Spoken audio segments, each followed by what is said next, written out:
قال الله عز وجل في الحديث القدسي: يا ابن آدم تفرغ لعبادتي أملأ صدرك غنى وأسد فقرك، وإلا تفعل ملأت يديك شغلا ولم أسد فقرك. اللهم صل على محمد وعلى آل محمد كما صليت على إبراهيم وعلى آل إبراهيم إنك حميد مجيد. اللهم بارك على محمد وعلى آل محمد كما باركت على إبراهيم وعلى آل إبراهيم إنك حميد مجيد. اللهم إني أعوذ بك من شر لساني وشر سمعي وشر بصري وشر مني. সূরা জারিয়াতের 56 নম্বর আয়াতে কারিমা তেলাওয়াত করলাম। এই আয়াতে আল্লাহ পাক রব্বুল আলামিন বলেন, ওয়ামা খালাকতুল জিন্না ওয়াল ইনসা ইল্লা লিয়াবুদুন। আমি জিন ইনসানকে সৃষ্টি করেছি আমার ইবাদত করার জন্য। জিন ইনসানকে আল্লাহ সৃষ্টি করেছেন ইবাদত করার জন্য। কতদিন ইবাদত করবে? সূরা হিজরের 99 নম্বর আয়াতে আল্লাহ বলেন, ওয়া'বুদ রাব্বাকা হাত্তা ইয়াতিয়াকাল ইয়াকিন। মরণ আসা পর্যন্ত তুমি তোমার রবের ইবাদত করো। তাহলে আমাদেরকে সৃষ্টি করেছেন ইবাদত করার জন্য। কতদিন? মরণ পর্যন্ত। আমরা 5 মাধ্যমে ইবাদত করি। বলেন কয় মাধ্যম? 5 মাধ্যম। 1 নম্বর কলব দিয়ে ইবাদত করি, 2 মুখ দিয়ে ইবাদত করি, 3 শরীর দিয়ে ইবাদত করি, 4 টাকা পয়সা দিয়ে ইবাদত করি, 5 শরীর এবং টাকা পয়সা দিয়ে ইবাদত করি। সাধারণত এই 5 মাধ্যমে আমরা ইবাদত করি। সম্মানিত মুসলমান ভাইয়েরা, বলেন তো আমরা কয় মাধ্যমে ইবাদত করি? 5 মাধ্যমে। 5 মাধ্যমে। 1 নম্বর কলব দিয়ে। কলব দিয়ে যে ইবাদত করি এটাকে বলা হয় আত্মিক ইবাদত। 2 নম্বর মুখ দিয়ে ইবাদত করি, এই ইবাদতকে বলা হয় মৌখিক ইবাদত। 3 নম্বর শরীর দিয়ে ইবাদত করি, এই ইবাদতকে বলা হয় শারীরিক ইবাদত। 4 নম্বর টাকা পয়সা দিয়ে ইবাদত করি, এটাকে বলা হয় আর্থিক ইবাদত। 5 নম্বর টাকা পয়সা এবং শরীর দিয়ে ইবাদত করি, এটাকে বলা হয় আর্থিক এবং শারীরিক ইবাদত। বলেন তো কলব দিয়ে যে ইবাদত করি এটাকে কি বলা হয়? আত্মিক। আত্মা থেকে আত্মিক ইবাদত। মুখ দিয়ে যে ইবাদত করি এটাকে কি বলা হয়? মৌখিক ইবাদত। শরীর দিয়ে যে ইবাদত করি এটাকে কি বলা হয়? শারীরিক ইবাদত। সম্পদ দিয়ে যে ইবাদত করি এটাকে বলা হয় আর্থিক ইবাদত। শরীর এবং সম্পদ দিয়ে যে ইবাদত করি এটাকে বলা হয় আর্থিক এবং শারীরিক ইবাদত। আল্লাহ আমাদেরকে মনে রাখার তৌফিক দান করুন, আমিন। 1 নম্বর কলব দিয়ে ইবাদত করি, এটা হলো আত্মিক ইবাদত। আত্মিক ইবাদত কি? সুন্দর চিন্তা ভাবনা করা, এটা আত্মিক ইবাদত। সূরা আলী ইমরানের 191 নম্বর আয়াতে আল্লাহ বলেন, জ্ঞানী হলো তারা আল্লাযীনা ইয়াযকুরুনাল্লাহা কিয়ামা ওয়া কুউদান ওয়া আলা জুনুবিহিম ওয়া ইয়াতাফাক্কারুনা ফী খালকিস সামাওয়াতি ওয়াল আরদ রব্বানা মা খালাকতা হাযা বাতিলা সুবহানাকা ফাকিনা আযাবান নার। জ্ঞানী তারা যারা দাঁড়িয়ে আল্লাহকে স্মরণ করে, ওয়া কুউদা বসে বসে আল্লাহকে স্মরণ করে, ওয়া আলা জুনুবিহিম শুয়ে শুয়ে আল্লাহকে স্মরণ করে, ওয়া ইয়াতাফাক্কারুনা ফি খালকিস সামাওয়াতি ওয়াল আরদ আসমান জমিনের সৃষ্টি নিয়ে যারা চিন্তা করে, চিন্তা করার পর তারা বলে রব্বানা মা খালাকতা হাদা বাতিলা, হে আমাদের রব, এ আসমান জমিন আপনি অনর্থক সৃষ্টি করেননি। সুবহানাকা ফাকিনা আযাবান নার, আপনার পুত পবিত্রতা বর্ণনা করছি, আমাদেরকে আগুনের আযাব থেকে আপনি রক্ষা করেন। সকলে বলি আমিন। আমিন। বলেন একটু আমার সাথে বলেন, সুন্দর সুন্দর চিন্তা ভাবনা করা, চিন্তা ভাবনা করা এটা আত্মিক ইবাদত। আত্মিক কলব দিয়ে সুন্দর চিন্তা ভাবনা করা, এটা আত্মিক ইবাদত। নিয়ত করা আত্মিক ইবাদত। সহিহ বুখারীর 1 নম্বর হাদিস, ওমর ইবনুল খাত্তাব রাদিয়াল্লাহু তাআলা আনহুর বর্ণনা, তিনি রাসূলুল্লাহ সাল্লাল্লাহু আলাইহি সাল্লাম থেকে হাদিসটি বর্ণনা করেছেন। রাসূলুল্লাহ সাল্লাল্লাহু আলাইহি সাল্লাম বলেন, ইন্নামাল আ'মালু বিন্নিয়াত, আমলের প্রতিদান বিশুদ্ধ নিয়তের সাথে। তাহলে নিয়ত অন্তর দিয়ে করি আমরা, এজন্য নিয়ত আত্মিক ইবাদত। ইখলাস আত্মিক ইবাদত। কোরবানি কি আমি আল্লাহর জন্য করতেছি কিনা, এখানে কি ইখলাস আছে কিনা এটা দেখে আল্লাহ।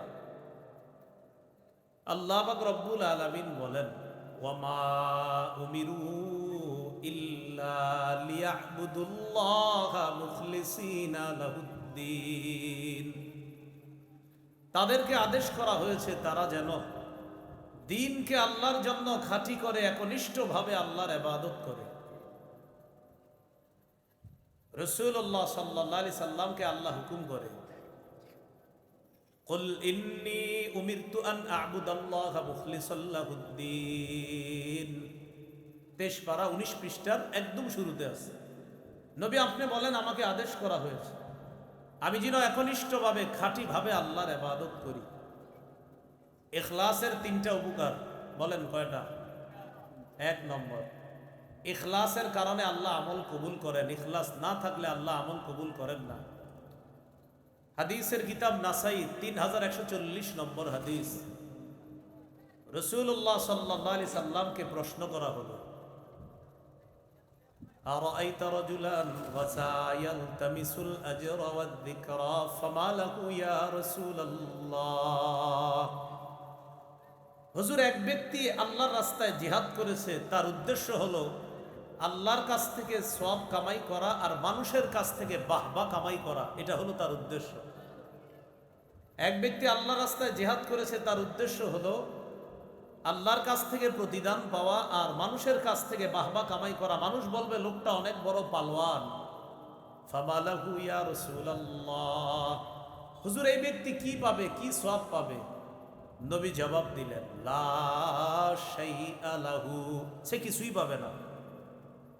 আ'আদাহা সালাসা মাররাত, 3 বার নবীকে প্রশ্নটা করা হলো আবার, হুজুর কিছুই পাবে না? নবীজি 3 বার বললেন, লা শাইআ লাহু, লা শাইআ লাহু, লা শাইআ লা, সে কিছুই পাবে না, সে কিছুই পাবে না, সে কিছুই পাবে না।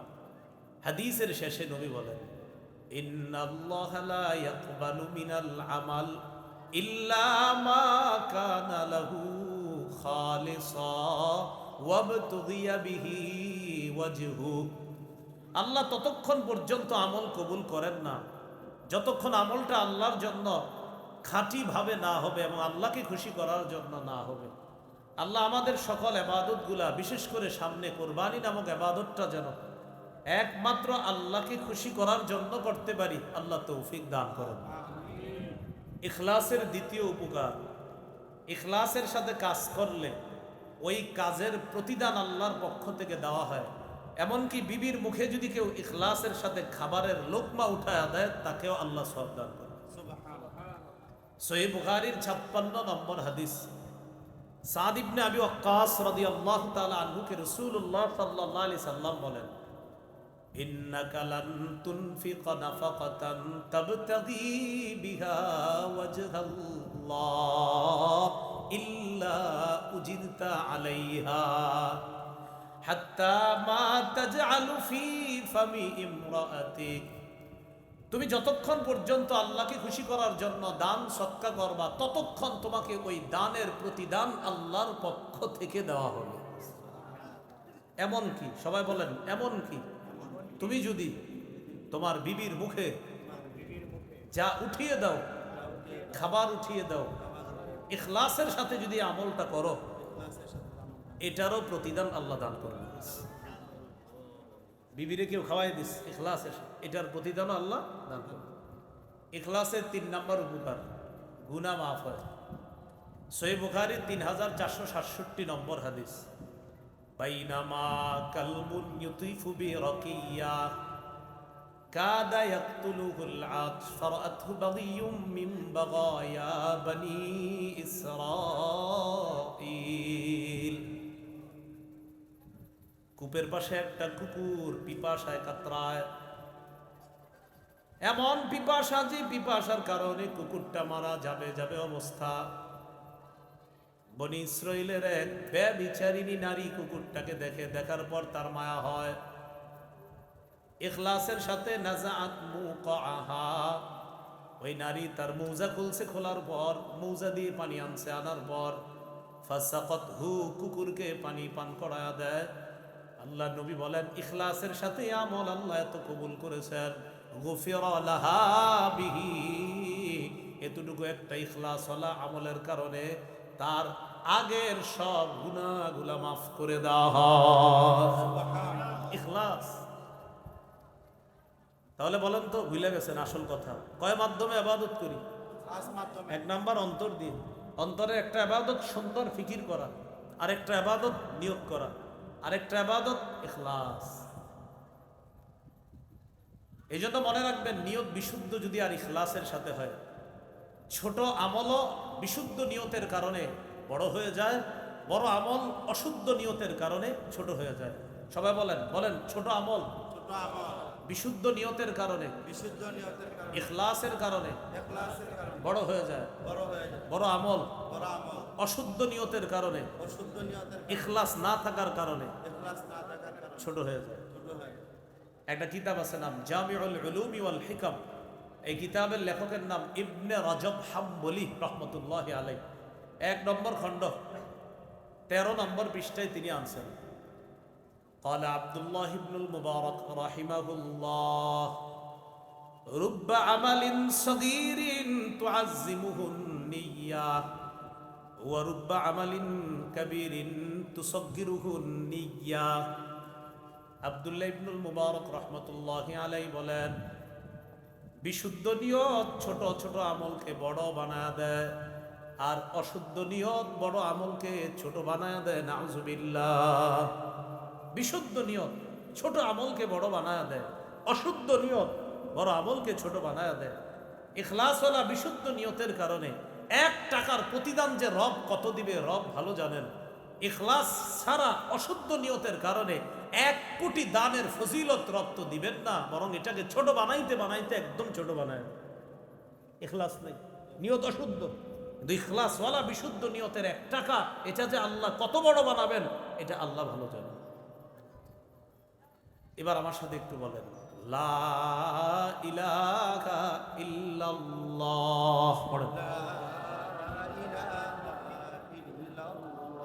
বলেন, এই কালিমা এই কালিমা মুখে উচ্চারণের পাশাপাশি মুখে উচ্চারণের পাশাপাশি অন্তরেও লালন করা। অন্তরেও লালন করা। অন্তরে লালন করাটা বলেন অন্তরে লালন করাটা আত্মিক ইবাদত। আত্মিক ইবাদত। আল্লাহ ছাড়া কোনো ইলাহ নাই, এটা কলবের মধ্যে লালন করা, এটাও আত্মিক ইবাদত। একটা মুখ দিয়ে বলি আমরা, আরেকটা হলো অন্তর দিয়ে, এটা না হ্যাঁ আসলে আল্লাহ ছাড়া ইলাহ নাই, এটা অন্তরে আমি লালন করি, এটা আত্মিক ইবাদত। সহিহ বুখারীর 44 নম্বর হাদিস।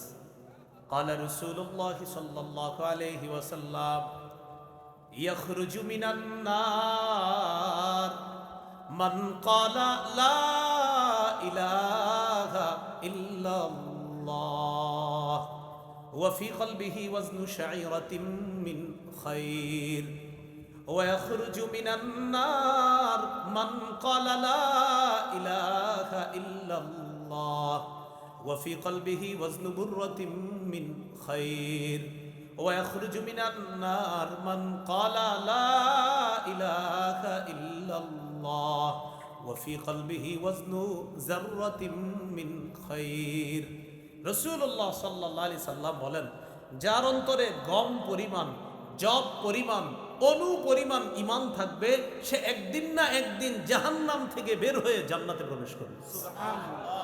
অন্তরে এটা আত্মিক ইবাদত।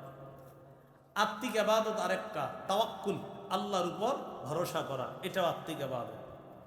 ওয়া মান ইয়াতাওয়াক্কাল আলাল্লাহি ফাহুয়া হাসবুহ, যে ব্যক্তি আল্লাহর উপর ভরসা করে আল্লাহ তার জন্য যথেষ্ট হয়ে যায়। যে আল্লাহর উপর ভরসা করে আল্লাহ তার জন্য যথেষ্ট হয়ে যায়। আল্লাহ আমাদের সকলকে এই আত্মিক ইবাদতগুলা বুঝে শুনে নিয়মিত যেন আমরা আত্মিক ইবাদতগুলা করতে পারি, আল্লাহ তৌফিক দান করেন। আমিন। খুব মনোযোগ দেন। সুন্দর ফিকির করা আত্মিক ইবাদত, সুন্দর চিন্তা করা আত্মিক ইবাদত, বিশুদ্ধ নিয়ত করা আত্মিক ইবাদত, ইখলাস অন্তরে রাখা আত্মিক ইবাদত, লা ইলাহা ইল্লাল্লাহ মুখে উচ্চারণের পাশাপাশি কলবে এটা ধারণ লালন পালন করা, এটাও আত্মিক ইবাদত। তাওয়াক্কুল করা, ভরসা করা, এটাও আত্মিক ইবাদত। মনোযোগ সহকারে সবাই বলেন তো, কয় মাধ্যমে আমরা ইবাদত করি? 5 মাধ্যমে। মাত্র এক মাধ্যমের আলোচনা আমাদের শেষ হয়েছে, আত্মিক ইবাদত। এবার 2 মৌখিক ইবাদত। মুখ দিয়ে যে ইবাদত করি এটাকে বলা হয় মৌখিক ইবাদত। জিকির করা মৌখিক ইবাদত। বলেন কি করা? জিকির করা মৌখিক ইবাদত। লা ইলাহা ইল্লাল্লাহ সুবহানাল্লাহ আলহামদুলিল্লাহ লা ইলাহা ইল্লাল্লাহ আল্লাহু আকবার। মৌখিক ইবাদতটা মন দিয়ে সবাই একটু করি, চলেন। সুবহানাল্লাহ আলহামদুলিল্লাহ, লা লায়েত আলিফ টানবেন, লা ইলাহা ইল্লাল্লাহ আল্লাহু আকবার। মৌখিক ইবাদত করলাম, জিকির করলাম, এটা মৌখিক ইবাদত। লা ইলাহা ইল্লাল্লাহ নামক এই মৌখিক ইবাদত যদি কেউ করে, দিল থেকে ইখলাসের সাথে করে, রাসূলুল্লাহ সাল্লাল্লাহু আলাইহি সাল্লাম বলেন, মান ক্বালা লা ইলাহা ইল্লাল্লাহ মুখলিসান কাত্তু ইল্লা ফুতিহাত লাহু আবওয়াবুস সামাই হাত্তা তুবজিয়া ইলাল আরশ। কেউ যদি ইখলাসের সাথে একবার লা ইলাহা ইল্লাল্লাহ পড়ে, আসমানের সবগুলা দরজা খুলে দেওয়া হয়, তার লা ইলাহা ইল্লাল্লাহ যেন আরশ পর্যন্ত পৌঁছে যায়। সুবহানাল্লাহ। মৌখিক ইবাদত আরেকটা, বলেন তিলাওয়াতুল কুরআন। কোরআন তেলাওয়াত করা মৌখিক ইবাদত। আল্লাহ পাক রব্বুল আলামিন বলেন, ওয়াতলু মা উহিয়া ইলাইকা মিন কিতাবি রাব্বিক। আপনি তেলাওয়াত করেন, আপনার রবের পক্ষ থেকে যা ওহী হিসাবে অবতীর্ণ করা হয় আপনি তেলাওয়াত করেন। লা মুবাদ্দিলা লিকালিমাতি, আপনার রবের কালিমা পরিবর্তন করার মতো কেউ নাই, কেউ পরিবর্তন করতে পারবে না। 21 পারার একদম শুরুতে, শুরু পৃষ্ঠা, শুরু আয়াতটা, উতলু মা উহিয়া ইলাইকা মিনাল কিতাব। কিতাবের যা আপনাকে ওহী হিসাবে দেওয়া হয় তা আপনি তেলাওয়াত করেন।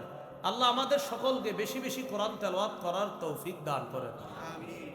তিরমিজির বর্ণনা 2910 নম্বর হাদিস, 2910 নম্বর হাদিস। قال رسول الله صلى الله عليه وسلم من قرأ حرفا من كتاب الله فله به حسنة وفي رواية فله حسنة والحسنة بعشر أمثالها। রাসূলুল্লাহ সাল্লাল্লাহু আলাইহি সাল্লাম বলেন, কেউ যদি কোরআনের একটি অক্ষর উচ্চারণ করে আল্লাহ তার আমল নামায় 10টি নেকি লিপিবদ্ধ করে দেয়। তার আমল নামায় 10টি নেকি লেখা হয়। নবী বলেন আলিফ লাম মিম পুরাটা একটা অক্ষর, আমি এমনটা বলছি না। লা আকুলু আলিফ লাম মিম হারফুন, আলিফ লাম মিম পুরাটা একটা অক্ষর এমনটা বলছি না। ওয়ালাকিন আলিফুন হারফুন ওয়া লামুন হারফুন ওয়া মিমুন হারফুন। আলিফ একটা অক্ষর, লাম একটা অক্ষর, মিম একটা অক্ষর। আলিফ লাম মিম কোন উম্মত পড়লো আমল নামায় 30টা নেকি লিপিবদ্ধ হয়ে যায়। সুবহান।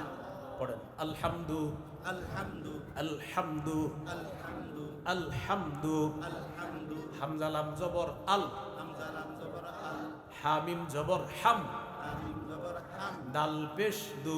দাল পেশ দু। বক্তব্যে হুজুর পড়ানি 50 সওয়াব। কয়টা সওয়াব?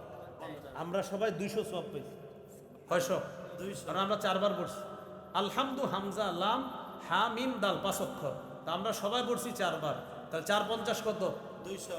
তার একটু বলেন, বলেন আলহামদু আলহামদু 250, আলহামদু আলহামদু 300।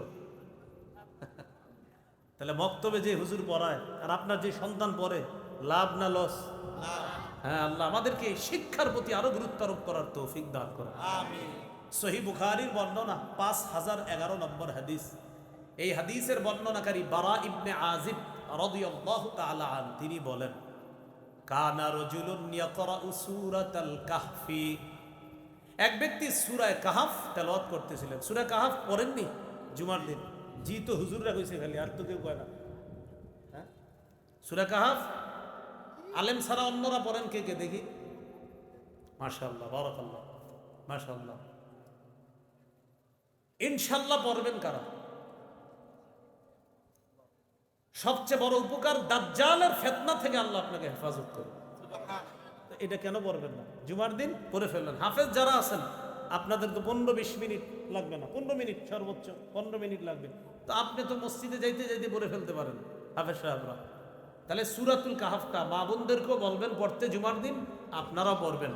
জুমার আগে আগে আপনি বাস যখন 10টার দিকে গোসল করে, সাধারণত আমাদের দেশের মুসলমানরা 10টার দিকে গোসল করে রেডি হয় আস্তে আস্তে, তা আপনি 10টা বাজে গোসল করে আগে আগে মসজিদে চলে যান।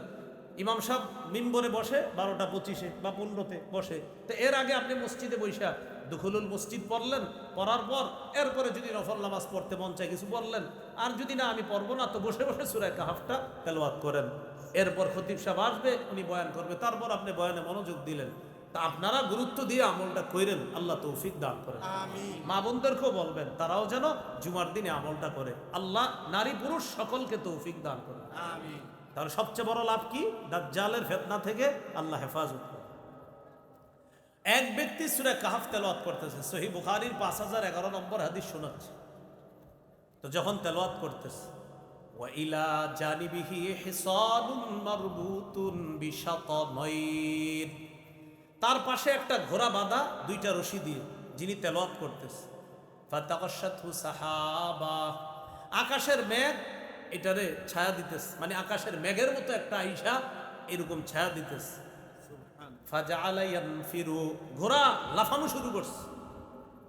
সাহাবী অবাক হয়ে গেলেন। ফালাম্মা আসবাহা আতান নবী সাল্লাল্লাহু আলাইহি ওয়াসাল্লাম ওয়া যাকারা যালিকা লা, সকাল যখন হয় আল্লাহ নবীর কাছে যাওয়ার পর নবীকে পুরা ব্যাপারটা বলেন। নবীজি বললেন তিলকাস সাকিনাতু তানাজ্জালাত বিল কুরআন, তুমি যেটা দেখলা রাতের বেলা এটা হলো আল্লাহর পক্ষ থেকে প্রশান্তি। তুমি কোরআন তেলাওয়াত করার কারণে এই তেলাওয়াত, এই প্রশান্তি দুনিয়াতে নিয়ে এসেছে। সুবহান। মৌখিক ইবাদত কোরআন তেলাওয়াত করা। আল্লাহ আমাদের সকলকে ইবাদত করার তৌফিক দান করেন। আমিন। দোয়া করা মৌখিক ইবাদত, আল্লাহ মাফ করে দেন, আল্লাহ আমারে বাঁচান, আল্লাহ বিপদ থেকে বাঁচান, আল্লাহ আমারে রিজিক দেন, আল্লাহ মেয়েটার বিয়ে হচ্ছে না বিয়ের ব্যবস্থা করেন, এটা মৌখিক ইবাদত। আবু দাউদের বর্ণনা 1479 নম্বর হাদিস, 1479। قال رسول الله صلى الله عليه وسلم الدعاء هو العبادة, রাসূলুল্লাহ সাল্লাল্লাহু আলাইহি সাল্লাম বলেন দোয়া করাটাই ইবাদত, দোয়া করাটাই ইবাদত। সুবহানাল্লাহ, দোয়া করাটাই ইবাদত। তাহলে দোয়া করব তো ইনশাআল্লাহ।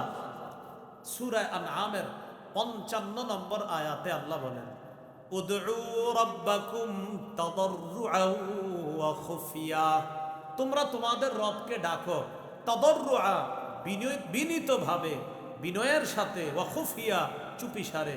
একটা দুইটায় ঘুম ভাঙা গেছে, অজু লাগবে না, হাতটা উঠায় বলেন, আল্লাহ আমি তো পেরেশানিতে আছি মাবুদ, আমার বিবিও জানে না, সন্তানরাও জানে না, দুনিয়ার কেউ জানে না, সবার দরজা বন্ধ হয়ে গেছে, আল্লাহ আপনার দরজাটা তো বন্ধ হয় নাই, আমার এই পেরেশানি থেকে আপনি উদ্ধার করেন।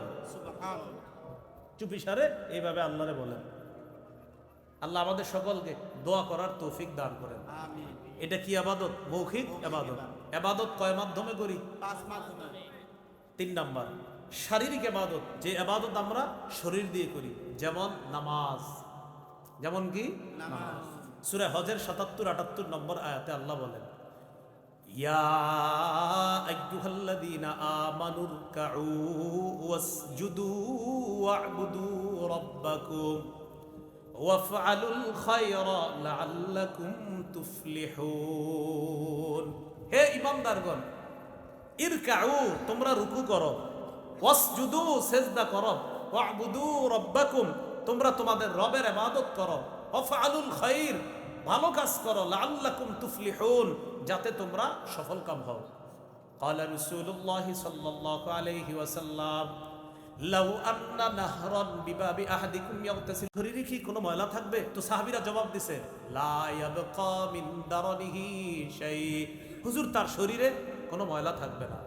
নবীজি সাল্লাল্লাহু আলাইহি সাল্লাম বললেন, ফাযালিকা মিসলুস সালাওয়াতিল খামস ইয়ামহুল্লাহু বিহিন্নাল খাতায়া, এইভাবে 5 ওয়াক্ত নামাজ যদি কেউ পড়ে, 5 বার গোসল করলে যেমন তার শরীরে কোনো ময়লা অবশিষ্ট থাকে না, 5 ওয়াক্ত নামাজ যদি কোনো বান্দা পড়ে, আল্লাহ তার গুনাহগুলা ধুয়ে মুছে সাফ করে দেয়। সুবহানাল্লাহ। আল্লাহ আমাদের সকলকে শারীরিক ইবাদত করার তৌফিক দান করেন। 4 নাম্বার আর্থিক ইবাদত, যেটা সম্পদ দিয়ে করি, যাকাত দেওয়া, সদকা করা, বিধবা অসহায় এতিমদের সহযোগিতা করা। সহিহ বুখারীর 5353 নম্বর হাদিস, ক্বালা রাসূলুল্লাহ সাল্লাল্লাহু আলাইহি ওয়াসাল্লাম, আস-সাঈ আলাল আরমিলাতি ওয়াল মিসকিনি কাল মুজাহিদি ফি সাবিলিল্লাহ, কেউ যদি কোনো বিধবা অথবা এতিম মিসকিন অসহায়ের পিছনে সহযোগিতা করার চেষ্টা চালায়, অর্থের মাধ্যমে হোক, যেভাবে হোক সহযোগিতা করার চেষ্টা চালায়, আল্লাহর রাস্তায় জিহাদ করলে যে সওয়াব, ওই মুজাহিদের মতো সওয়াব আল্লাহ তাকে দান করবে। যাকাত দেওয়া আর্থিক ইবাদত, সদকা করা আর্থিক ইবাদত। সহিহ বুখারীর বর্ণনা, ক্বালা রাসূলুল্লাহ সাল্লাল্লাহু আলাইহি ওয়াসাল্লাম, মান আতাহুল্লাহু মালা ফালাম ইউআদ্দি যাকাতা মুথিলা লাহু ইয়াউমাল কিয়ামাতি শুজাআন আকরা, যে ব্যক্তিকে আল্লাহ টাকা পয়সা দান করেছে, যাকাতের যোগ্য হয়েছে উনি, কিন্তু যাকাত দেয় নাই, কিয়ামতের ময়দানে এই যাকাত যোগ্য সম্পদ যেটুকুর যাকাত দেন নাই, এটা 20 দর সাপে রূপান্তরিত হবে। এই সাপ তাকে কিয়ামতের ময়দানে তার সামনে এইভাবে ফানা দিয়ে বলবে, আনা কানজুকা আনা মালুকা, আমি তোমার সেই সঞ্চিত সম্পদ, যে সম্পদের যাকাত তুমি দাও নাই, আমি সেই সম্পদ এখন সাপ হয়ে তোমাকে আমি খাবো। আল্লাহ আমাদের সকলকে বকেয়া যাকাত যারা দেন নাই, এলাকার উলামায়ে কেরামের সাথে কথা বলে যাকাত আদায় করে দেন। পাশে বড় বড় মাদ্রাসা আছে, তাদের সাথে কথা বলেন। এই যে আজকে আলোচনা করছে মুফতি আতাউল হক, আমাদের পরিচিত মানুষ, আতাউল হক ভাই আছে, মুজাফফরুল মাদ্রাসার মোতামিম শাহ মুফতি আমজাদ শাহ হুজুর আছেন, আরও ওই যে আপনার এখানে বড় হুজুরের নাম লেখা হয়েছে মাওলানা মুহিবুল্লাহ সাহেব, ওনাদের মতো আলেমদের সাথে বসেন। অতীতের বকেয়া যাকাত যারা দেন নাই, বসে ওই জাকাতগুলাও দিবেন, ভবিষ্যৎ জাকাত যারা যোগ্য হবেন ওই জাকাতগুলাও আদায় করে দিবেন। আল্লাহ তৌফিক দান করেন। আমিন। 5 নাম্বার, যেই ইবাদত অর্থ এবং শরীর দিয়ে করা হয়, এই ইবাদতটাকে বলা হয় আর্থিক এবং শারীরিক ইবাদত। এই ইবাদত করার জন্য এখন আল্লাহর কোটি কোটি বান্দা অপেক্ষমান, সারা পৃথিবীর কোটি কোটি বান্দা অপেক্ষা করতেছে, আল্লাহ যদি যেতে পারতাম। আর লাখ লাখ বান্দা অলরেডি উপস্থিত হয়েছে, হইতেছে, হবে। আল্লাহর ঘরের আশেপাশে তারা এখন অবস্থানরত আছে। এটা হলো হজ করা। হজ করতে টাকাও লাগে, শরীরও লাগে। এই ইবাদতটাকে বলা হয় আর্থিক এবং শারীরিক ইবাদত। বলেন তো আর্থিক শারীরিক ইবাদতের নাম কি? হজ করা। আচ্ছা, মুসলিম শরীফের বর্ণনা 1337 নম্বর হাদিস, 1373 নম্বর হাদিসও আছে, 1372 নম্বর হাদিসও আছে। রাসূলুল্লাহ সাল্লাল্লাহু আলাইহি সাল্লাম বলেন, আইয়ুহান নাস, হে লোক সকল, কদ ফুরিদা আলাইকুম, তোমাদের উপর ফরজ করা হয়েছে আল হাজ্জু, হজ করা, ফাহুজ্জু, তোমরা হজ করো। অন্য জায়গায় নবী বলছেন, ইন্নাল্লাহা কাতাবা আলাইকুমুল হাজ্জা ফাহুজ্জু, আল্লাহ তোমাদের উপর হজ ফরজ করেছেন, তোমরা হজ করো। সূরা আলী ইমরানের 97 নম্বর আয়াতে আল্লাহ বলেন, ওয়ালিল্লাহি আলান নাসি হিজ্জুল বাইতি মান ইসতাতাআ ইলাইহি সাবিলা, যে ব্যক্তি কাবায় যাইতে সক্ষম, সেখানে গিয়ে আবার দেশে ফিরে আসতে সক্ষম, এই পরিমাণ অতিরিক্ত টাকা যার কাছে আছে, ওই মানুষগুলার জন্য আলান নাস, তাদের উপর ফরজ, লিল্লাহ, আল্লাহকে খুশি করার জন্য হজ করা তাদের উপর ফরজ। অনেক মানুষের উপর হজ ফরজ হয়েছে, অনেক ব্যবসায়ী আপনারা ছিলেন যাদের উপর হজ ফরজ করে না, মেয়েটার বিয়ে দিয়ে নি, আরো 10টা দোকান একটু একটু একটু আমি দাঁড়ায় নি হুজুর, এরপরে যাবো। উনি কিন্তু অলরেডি দাঁড়াইতে পারে নাই, দোকান আছে 20টা, এখনো দাঁড়াইতে হবে, এরপর উনি হজে যাবে। হাদিসে কুদসি শোনেন, তাদেরকে হাদিসটা আপনারা শোনায়া দিবেন। আল্লাহ পাক রব্বুল আলামিন হাদিসে কুদসির মধ্যে বলেন, ইন্না আবদান সাহহাতু লাহু জিসমা, কোন বান্দার শরীর আমি সুস্থ রাখলাম, ওয়া ওয়াসআতু আলাইহি ফিল মাঈশা, তাকে আমি প্রশস্ততা দান করলাম রিজিকের ক্ষেত্রে। কোন ব্যক্তির শরীর সুস্থ রাখলাম, রিজিক দিয়ে তাকে প্রশস্ত রিজিকের মালিক বানায়া দিলাম, হজে যাওয়ার মতো তাকে সামর্থ্য দান করলাম। এমন অবস্থায় তামজি আলাইহি খামসাতু আওয়াম, এমন অবস্থায় 5 বছর অতিবাহিত হয়ে গেছে। লা ইয়াফিদু ইলাইয়া, এই বেটা আমার ঘরে আসে না হজ করার জন্য। লা মাহরুম, আল্লাহ বলেন সে হতভাগা, সে বঞ্চিত। আমি যার শরীর সুস্থ রাখলাম, যাকে আমি টাকা পয়সা দিলাম, এইভাবে তার উপর 5 বছর অতিবাহিত হয়ে গেছে। লোকটা এখনো আমার কাছে উপস্থিত হওয়ার জন্য আসে, আমার কাছে আইসা উপস্থিতি, আমার কাছে আইসা লাব্বাইক বলে নাই, আমার দরবারে আইসা উপস্থিত হয় নাই, আমার ঘরের সামনে আসে নাই। এরকম কয় বছর হয়ে গেছে? 5 বছর তার উপর হজ ফরজ। 1 বছর হয়েছে, যায় না, আরেক বছর যায় না, আবার হজ ফরজ, যায় না, আবার হজ ফরজ, যায় না, আবার হজ ফরজ, যায় না, এরকম 5 বছর হয়ে গেছে। আল্লাহ বলেন লা মাহরুম, এটা হতভাগা, এটা বঞ্চিত। যাদের উপর হজ ফরজ, আল্লাহ তাদেরকে হজ করার তৌফিক দান করে। হজে বিলম্ব করলে মুসিবত আছে। কি মুসিবত? চলেন একটা হাদিস শুনে নেই।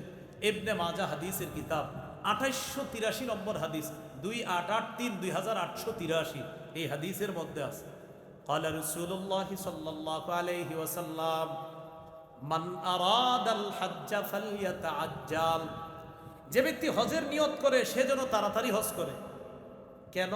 ফাইন্নাহু ক্বাদ ইয়ামরাদুল মারিদ, কেননা কখনো কখনো মানুষ অসুস্থ হয়ে যায়। ওয়া তাদিল্লুদ দাল্লা, কখনো কখনো হজে যাওয়ার যে বাহনটা, ওই বাহন হারিয়ে যায়, ওই বাহনের ত্রুটি এসে যায়, তাই যেতে পারে না। ওয়া তারিদুল হাজা, কখনো কখনো প্রয়োজন উপস্থিত হয়ে যায়, ওই প্রয়োজন আসার পর তখন আর হজে যাইতে পারে না। অনেক অসংখ্য মানুষ আছে যারা হজের টাকা জমাইছিল, হজে যাবে, হঠাৎ করোনা এসে গেছে। করোনার সময় আত্মীয় স্বজন বিপদে পড়ছে, মায়া লাগছে, আত্মীয় স্বজনদেরকে টাকা দিছে, হজের টাকাটা বাধ্য হয়ে সেখানে দিয়ে দিছে। কি করবে? এখন আত্মীয় স্বজনও না খায়া মরতেছে, তো তাদেরকে টাকা দিছে। তো নবী না বলছে প্রয়োজন কখন আসবে তুমি জানো না, কেন তুমি হজে গেল না? প্রয়োজন এসে যেতে পারে। তাহলে নবীজি বলেন যারা হজের নিয়ত করেছে ফালইয়াতাআজ্জাল, তাড়াতাড়ি যেন হজ করে। ফাইন্নাহু ক্বাদ ইয়ামরাদুল মারিদ, কখনো কখনো এই লোকটা অসুস্থ হয়ে যেতে পারে। ওয়া তারিদুল হাজা, এমন প্রয়োজন তার সামনে চলে আসতে পারে যে প্রয়োজনের কারণে তার আর হজে যাওয়া হবে না। তাই হজের নিয়ত করলে তাড়াতাড়ি যেন হজ করে। আব্দুল্লাহ ইবনে আব্বাস রাদিয়াল্লাহু তাআলা আনহুমার বর্ণনা, তিনি বলেন, তাআজ্জালু ইলাল হাজ্জি ইয়ানি আল ফরিদা, তোমরা তাড়াতাড়ি হজ করো, অর্থাৎ ফরজ হজ। কেন? ফাইন্না আহাদাকুম লা ইয়াদরি মা ইয়ারিদু লাহু, তোমাদের কেউ জানে না তার সামনে কখন প্রয়োজন উপস্থিত হয়ে যায়। হজ জীবনে একবার ফরজ। বলেন কয়বার? একবার ফরজ। যাদের উপর হজ ফরজ হয় তাদের উপর জীবনে একবার হজ ফরজ। আবু দাউদের বর্ণনা 1721 নম্বর হাদিস, নবীর এক সাহাবী নাম আকরা ইবনে হাবিস রাদিয়াল্লাহু তাআলা সাআলান নবী সাল্লাল্লাহু আলাইহি ওয়াসাল্লাম, নবীর এই সাহাবী নবীকে প্রশ্ন করলেন, আল হাজ্জু ফি কুল্লি সানাতিন আও মাররাতান ওয়াহিদা, ইয়া রাসূলুল্লাহ, হজ কি প্রতি বছর ফরজ নাকি একবার? রাসূলুল্লাহ সাল্লাল্লাহু আলাইহি সাল্লাম বললেন, বাল মাররাতান ওয়াহিদা, বরং হজ একবার ফরজ। হজ কয়বার ফরজ? একবার। সহিহ মুসলিমের বর্ণনা, নবী হজের কথা বলার পর এক সাহাবী দাঁড়ায় প্রশ্ন করলেন, আকুল্লা আমিন ইয়া রাসূলুল্লাহ, ওগো আল্লাহর রাসূল সাল্লাল্লাহু আলাইহি সাল্লাম, হজ কি প্রতি বছর ফরজ? এই কথাটা বলার পর ফাসাকাতা, নবী চুপ রইলেন, হাত্তা ক্বালাহা সালাসা, লোকটা এই প্রশ্ন তিনবার করলেন, ইয়া রাসূলুল্লাহ সাল্লাল্লাহু আলাইহি সাল্লাম, হজ কি প্রতি বছর ফরজ? নবী চুপ রইলেন। অবশেষে নবী বললেন, লাউ কুলতু নাআম লা ওয়াজাবাত ওয়া লা মাসতাতাতুম, আমি যদি বলতাম যে হ্যাঁ, তাহলে তোমাদের উপর প্রতি বছর হজ ফরজ হয়ে যেত, আর তোমরা এটা করতে পারতা না। তোমরা আমারে বেশি প্রশ্ন করবা না, জারুনি মা তারাকতুকুম, আমি যা বলি এর উপর তোমরা আমল করবা, বেশি প্রশ্ন করবা না তোমরা। মনে রাখবা, ফাইন্নামা হালাকা মান কানা ক্বাবলাকুম বিকাসরাতি সুআলিহিম ওয়া ইখতিলাফিহিম আলা আমবিয়াইহিম, তোমাদের পূর্ববর্তীরা বেশি প্রশ্ন করার কারণে ধ্বংস হয়ে গেছে, নবীদের সাথে বেশি মতভেদ করার কারণে ধ্বংস হয়ে গেছে। তো রাসূলুল্লাহ সাল্লাল্লাহু আলাইহি সাল্লাম বললেন হজ একবার ফরজ, তো খালি প্রশ্ন করে হুজুর প্রতি বছর? নবী চুপ রইলেন। নবী বলেন, আমি যদি বলতাম হ্যাঁ, তাহলে সামর্থ্যবানদের জন্য প্রতি বছর হজ ফরজ হয়ে যেত, আর এটা করতে পারতো না। আপনাদের আত্মীয় স্বজন যাদের উপর হজ ফরজ আপনি জানেন, তাদেরকে বুঝান তারা যেন হজ করে। অনেক ব্যবসায়ী আছে আপনি চিনেন জানেন, তিনি হজ করতেছে না, আপনি তাদেরকে বুঝান তারা যেন হজ করে। আল্লাহ তৌফিক দান করেন। আব্দুল্লাহ ইবনে ওমর রাদিয়াল্লাহু তাআলা আনহুমার বর্ণনা, তিনি বলেন, ক্বালা রাসূলুল্লাহ সাল্লাল্লাহু আলাইহি ওয়াসাল্লাম, ইসতামতিউ বিহাদাল বাইত ফাকাদ হুদিমা মাররাতাইন ওয়া ইউরফাউ ফিস সালিসা। রাসূলুল্লাহ সাল্লাল্লাহু আলাইহি সাল্লাম বলেন, হজ উমরার মাধ্যমে তোমরা এই ঘর দ্বারা উপকৃত হও, কাবা ঘর দ্বারা। এই কাবা আগে দুইবার ধ্বংস করা হয়েছে, মনে রাখবা, ইউরফাউ ফিস সালিসা, তৃতীয়বার ধ্বংসের পর কাবা কিন্তু একবারে উঠিয়ে নেওয়া হবে, তখন আর কিন্তু এই কাবা দ্বারা উপকৃত হওয়ার সুযোগ আর পাবা না। আবু দাউদের বর্ণনা, 1729 নম্বর হাদিস। আমাদের দেশেও আছে অনেক মানুষ, ওনারা হজে যায় না। কেন? ওনারা সন্ন্যাসী, এজন্য হজে যাবে না। আমি হজে যাব না, মানুষ দেখবে, এজন্য হজে যায় না। সন্ন্যাসী। এই জাতীয় সন্ন্যাসগিরির স্থান ইসলামে নাই। মুসনাদে আহমদের হাদিসের মধ্যে আছে যে হজে না যাওয়াটা সন্ন্যাসগিরি না, হজে না গিয়ে সন্ন্যাসগিরি করা, এটা ইসলাম সমর্থন করে না। আমাদের দেশেও এমন লোক আছে যার লাখ লাখ ভক্ত আছে, যিনি হজে যায় না এই কারণে যে হজে গেলে ছবি তুলতে হবে, তাই হজে যায় না।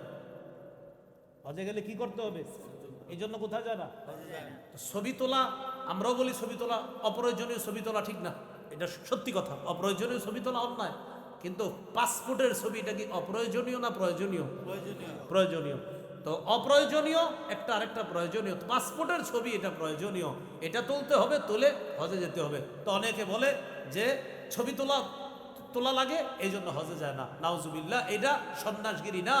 ইসলামের বিধান ফরজ, হজ নামক এই বিধানের বিপরীতে নিজের যদি আপনি মনে করেন যে আমার সামর্থ্য থাকার পরেও আপনি হজে যাচ্ছেন না, আর না যাওয়াটাকে সন্ন্যাসগিরি মনে করেন, এটা নিঃসন্দেহে পথভ্রষ্টতা আর মূর্খতা ছাড়া আর কিছু না। পথভ্রষ্টতা। কেন? রাসূলুল্লাহ সাল্লাল্লাহু আলাইহি সাল্লাম বলেন, লা সরুরতা ফিল ইসলাম, ইসলামে সন্ন্যাসবাদী, এই জাতীয় সন্ন্যাসবাদী করা যাবে না। হজ না করে সন্ন্যাসগিরি করবেন, এটা যাবে না। আল্লাহ আমাদের সামর্থ্যবানদেরকে হজ করার তৌফিক দান করেন। হজের কি ফায়দা? হজের 1 নাম্বার ফজিলত, হজ করলে আগের সব গুনাহ মাফ। সুবহানাল্লাহ। এই ব্যাপারে আপনাদেরকে কয়েকটা হাদিস শোনাই, মন দিয়ে শুনেন। তিরমিজির বর্ণনা 811 নম্বর হাদিস। এই হাদিসের মধ্যে আসছে, ক্বালা রাসূলুল্লাহ সাল্লাল্লাহু আলাইহি ওয়াসাল্লাম, মান হাজ্জা ফালাম ইয়ারফুস ওয়ালাম ইয়াফসুক গুফিরা লাহু মা তাকদ্দামা মিন যামবি। যে ব্যক্তি হজ করলো, হজে যাওয়ার পর ফালাম ইয়ারফুস, অশ্লীল কথা বলল না, ওয়ালাম ইয়াফসুক, অশ্লীল কাজ কর্ম ঝগড়াঝাটি করল না, গুফিরা লাহু মা তাকদ্দামা মিন যামবি, তার আগের সবগুলা গুনাহ মাফ করে দেওয়া হয়েছে। আরেকটা ফজিলত শুনেন, সহিহ বুখারীর বর্ণনা, 1773 নম্বর হাদিস। ক্বালা রাসূলুল্লাহ সাল্লাল্লাহু আলাইহি ওয়াসাল্লাম, মান হাজ্জা লিল্লাহ ফালাম ইয়ারফুস ওয়ালাম ইয়াফসুক রাজাআ কায়াউমিন ওয়ালাদাতহু উম্মুহু।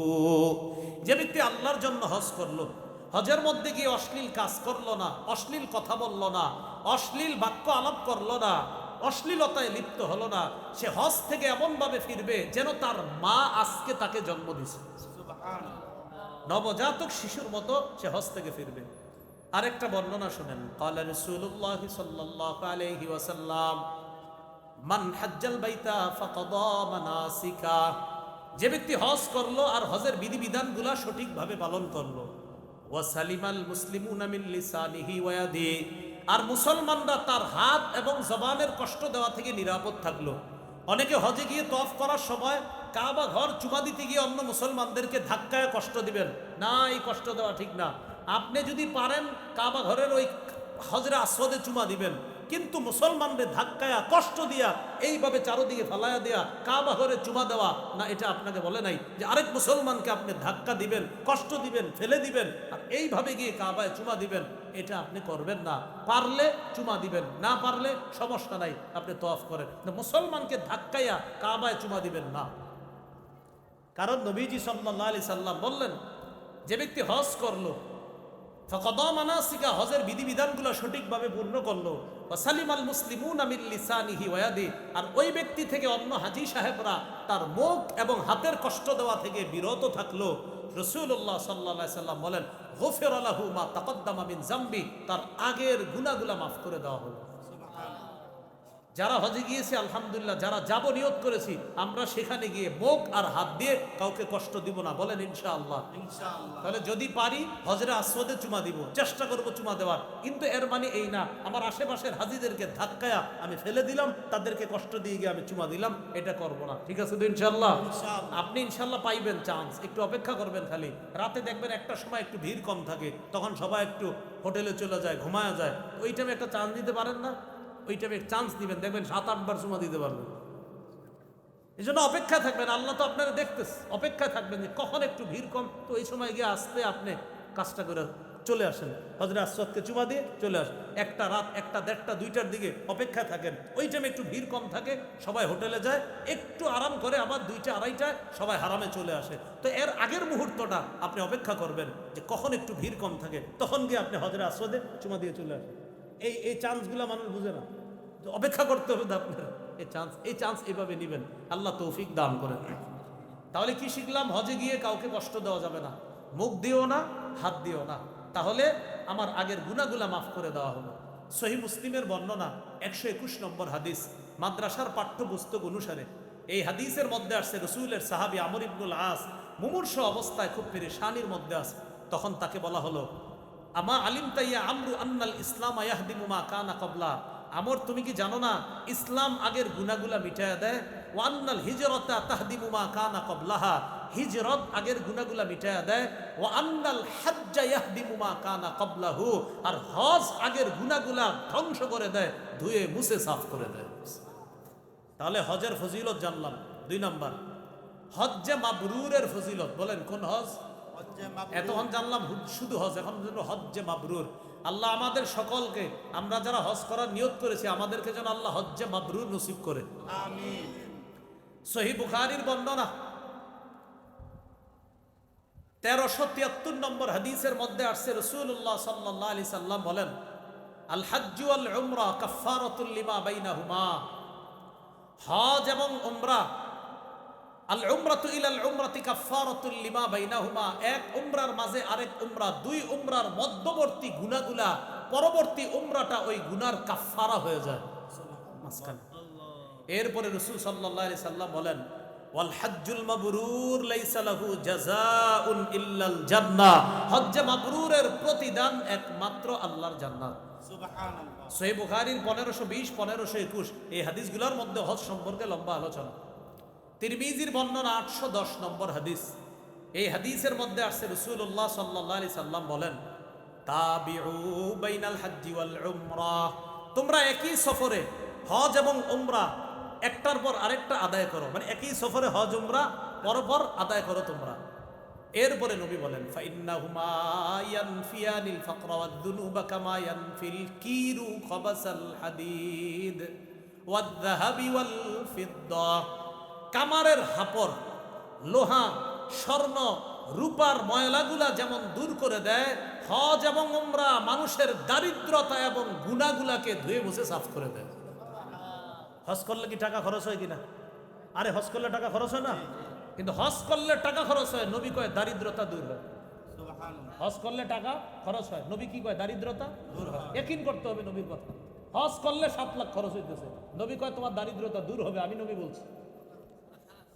হজ করলে দারিদ্রতা দূর হবে। তো রাসূল সাল্লাল্লাহু আলাইহি সাল্লাম বলেন, হজ এবং উমরা দারিদ্রতা গুনাহকে এমন ভাবে মিটিয়ে দেয় যেমনি ভাবে কামারের হাপর, লোহা, স্বর্ণ, রূপার ময়লাগুলাকে যেমন দূর করে দেয়, হজ উমরা গুনাহ এবং দারিদ্রতা এইভাবে দূর করে দেয়, ধুয়ে মুছে সাফ করে দেয়। সুবহানাল্লাহ। আল্লাহ আমাদেরকে হজ করার তৌফিক দান করেন। এক হাদিসের মধ্যে আল্লাহ রাসূল সাল্লাল্লাহু আলাইহি সাল্লাম বলেন, লাইসা লিল হাজ্জাতিল মাবরুরাহ সাওয়াবুন ইল্লাল জান্নাহ, হজ্জে মাবরুরের সওয়াব একমাত্র আল্লাহর জান্নাত। আরেক হাদিসের মধ্যে রাসূল সাল্লাল্লাহু আলাইহি সাল্লামকে জিজ্ঞাসা করা হলো, সুইলা রাসূলুল্লাহ সাল্লাল্লাহু আলাইহি সাল্লাম আইয়ুল আমালি আফজল, ইয়া রাসূলুল্লাহ কোন আমল সবচাইতে শ্রেষ্ঠ? নবী বললেন, ঈমানুন বিল্লাহি ওয়া রাসূলি, আল্লাহর প্রতি ঈমান আনা, রাসূলের প্রতি ঈমান আনা সবচেয়ে শ্রেষ্ঠ আমল। সুম্মাল জিহাদ, এরপর জিহাদ করা সবচেয়ে শ্রেষ্ঠ আমল। সুম্মা হাজ্জাতুন বাররাতুন তাফদুলু সাইরাল আমাল কামা বাইনা মাতলি'আশ শামসি ইলা মাগরিবিহা। রাসূলুল্লাহ সাল্লাল্লাহু আলাইহি সাল্লাম বলেন, 1 নাম্বার ঈমান, 2 নাম্বার জিহাদ, 3 নাম্বার হজ্জে মাবরুর। হজ্জে মাবরুর কি জিনিস জানো? দুনিয়ার পূর্ব পশ্চিম যেমন দূরত্ব, অন্য আমলগুলার তুলনায় হজ্জে মাবরুরের তেমন দূরত্ব। হজ্জে মাবরুর আল্লাহর কাছে এতটাই ফজিলতপূর্ণ। সুবহানাল্লাহ। আল্লাহ আমাদের সকলকে হজ্জে মাবরুর নসিব করেন। এবার আলোচনা শুনেন, হজ্জে মাবরুর সর্বোত্তম ইবাদত। সহিহ বুখারীর বর্ণনা 26 নম্বর হাদিস। এই হাদিসের মধ্যে আসছে, সুইলা রাসূলুল্লাহ সাল্লাল্লাহু আলাইহি সাল্লাম আইয়ুল আমালি আফজল, নবীকে জিজ্ঞাসা করা হলো কোন আমল সবচেয়ে শ্রেষ্ঠ? নবী বললেন, ঈমানুন বিল্লাহি ওয়া রাসূলি, আল্লাহর উপর বিশ্বাস করা, রাসূলের প্রতি বিশ্বাস করা। কিলা সুম্মা মাজা, এরপর কোনটা? নবী বললেন, আল জিহাদু ফি সাবিলিল্লাহ, আল্লাহর রাস্তায় জিহাদ করা। কিলা সুম্মা মাজা, জিজ্ঞাসা হলো এরপর কোনটা? নবীজি বললেন, হজ্জুন মাবরুর, হজ্জে মাবরুর আদায় করা, এটা হলো সবচাইতে শ্রেষ্ঠ। মা বোনরা যারা ওয়াজ শুনতেছেন মনে রাখবেন, হজ্জে মাবরুর যদি কোনো নারীকে আল্লাহ নসিব করে, ওই নারীকে জিহাদের সওয়াব আল্লাহ দান করে। সহিহ বুখারীর বর্ণনা 1520 নম্বর হাদিস। আম্মাজান আয়েশা সিদ্দিকা রাদিয়াল্লাহু তাআলা আনহা বললেন, নারল জিহাদ আফজলাল আমল, হুজুর জিহাদকে আমরা শ্রেষ্ঠ আমল মনে করি, আফালা নুজাহিদু, আমরা কি জিহাদ করব না? নবীজি বললেন, না তোমরা জিহাদ করবে না। নারীকে বললেন, তাহলে ওয়ালাকিন্না আফজলাল জিহাদ হজ্জুন মাবরুর, তোমাদের শ্রেষ্ঠ জিহাদ হলো হজ্জে মাবরুর করা। নারীরা যদি তোমরা হজ্জে মাবরুর আদায় করতে পারো, তোমাদের হজ যদি মাবরুর হিসাবে আল্লাহ কবুল করেন, ওই নারীকে জিহাদের সওয়াব আল্লাহ দান করবেন। সুবহানাল্লাহ। তাহলে কোন নারী হজ করা, তাকে হজের সওয়াবও দিবে আল্লাহ তাআলা, আবার জিহাদের সওয়াবও আল্লাহ দান করবে। এক হাদিসে রাসূল সাল্লাল্লাহু আলাইহি সাল্লাম বলেন, জিহাদুল কাবীরি ওয়াদ দাঈফি ওয়াল মারআ আল হজ্জ ওয়াল উমরা, বৃদ্ধ মানুষের জিহাদ, দুর্বলের জিহাদ, নারীর জিহাদ হলো হজ করা, উমরা করা। বৃদ্ধ মানুষের জিহাদ হজ করা, উমরা করা। দুর্বল মানুষের জিহাদ হজ করা, উমরা করা। নারীর জিহাদ হজ করা, উমরা করা। একটা মজার হাদিস শুনে আপনাদেরকে। এক ব্যক্তি রাসূল সাল্লাল্লাহু আলাইহি সাল্লামের কাছে আসছে, আসার পরে বলতেছে, আপনি তো ক্লান্ত হয়ে যাইতেছেন দিদি, জাযাকাল্লাহ। এক ব্যক্তি রাসূল সাল্লাল্লাহু আলাইহি সাল্লামের কাছে আসছে, আসার পর নবীজিকে বলতেছেন, ইন্নী জাবার, হুজুর আমি ভীরু, ইন্নী দাঈফ, আমি দুর্বল। এর মানে বুঝাইতে চায়, হুজুর আমি এতটাই দুর্বল, এই দুর্বলতার কারণে ভয়ে জেহাদে যেতে পারতাছি না, মানে আমি তো এত দুর্বল, কিভাবে জেহাদে যাব? নবীজি বললেন, হালুম্মা ইলাল জিহাদ লা শাওকাতা ফি, তুমি এমন জেহাদের দিকে আসো, আমি তোমার এমন এক জেহাদের দাওয়াত দিই, যেই জেহাদে অস্ত্র শস্ত্র লাগে না, যেই জেহাদে তোমার শত্রু নাই, সেটা হলো আল হাজ্জু। তুমি যদি হজ করো, আল্লাহ তোমাকে জেহাদের সওয়াব দান করে। সুবহানাল্লাহ। জেহাদ হজ করা, দুর্বলের জেহাদ হজ করা, বৃদ্ধ মানুষের জেহাদ হজ করা। এখনো যাদের বৃদ্ধ বাবা হজ করে নাই, আর আপনাদের অনেক সামর্থ্য আছে, আপনার বাবাও হজ ফরজ ছিল করতে পারে নাই, আরে আপনি সন্তান হিসাবে করায় দেন না বাবার হজটা, সমস্যা কি? হ্যাঁ, আল্লাহ তৌফিক দান করেন। আমিন। সকলে বলেন আমিন। আমিন। বলেন আল্লাহ তৌফিক দান করেন। আমার সাথে একটু বলেন, হাজী সাহেবরা, হাজী সাহেবরা, উমরা আদায়কারীগণ, উমরা আদায়কারী, আল্লাহর প্রতিনিধি। সুবহানাল্লাহ। হাজী সাহেব কার প্রতিনিধি? আল্লাহর প্রতিনিধি। ইবনে মাজাহ 2892 2893 এই দুই হাদিসের মধ্যে আছে রাসূলুল্লাহ সাল্লাল্লাহু আলাইহি সাল্লাম বলেন, আল হুজ্জাজ ওয়াল উম্মার ওয়াফদুল্লাহ। হাজী সাহেবগণ, উমরা আদায়কারীগণ আল্লাহর প্রতিনিধি। পরের হাদিসে নবী বলেন, আল গাজী ওয়াল হাজ ওয়াল আমির ওয়াল মুতামির ওয়াফদুল্লাহ। জিহাদকারী, হজ আদায়কারী, উমরা আদায়কারী আল্লাহর প্রতিনিধি। দাআহুম ফাআজাবুহু, আল্লাহ তাদেরকে ডাকছে, তারা আল্লাহর ডাকে সাড়া দিছে। সুবহানাল্লাহ। আল্লাহ হাজীদেরকে ডাকছে, হাজীরা আল্লাহর ডাকে সাড়া দিছে। এবার কি বলে নবী দেখেন, সাআলুহু আতাহুম। এবার হাজীরা আল্লাহর কাছে যা চাইবে আল্লাহ তাই দান করবে। এবার একটা শুনেন, বলেন হাজীকে হাজীকে আল্লাহ মাফ করে। আল্লাহ মাফ, হাজী যার জন্য মাফ চায় হাজী যার জন্য মাফ, তাকেও আল্লাহ মাফ করে। আবার শুনেন, বলেন হাজীকে হাজীকে আল্লাহ মাফ করে। আল্লাহ মাফ, হাজী যার জন্য মাফ চায় যার জন্য মাফ, তাকেও আল্লাহ মাফ করে। বলেন অতএব আমরা আমাদের স্বজনদেরকে ফোন করে আইফোন চাবো না, মোবাইল চাবো না, বরং বলবো আপনিও নিজের গুনার জন্য দোয়া করবেন, আমার জন্য দোয়া করবেন।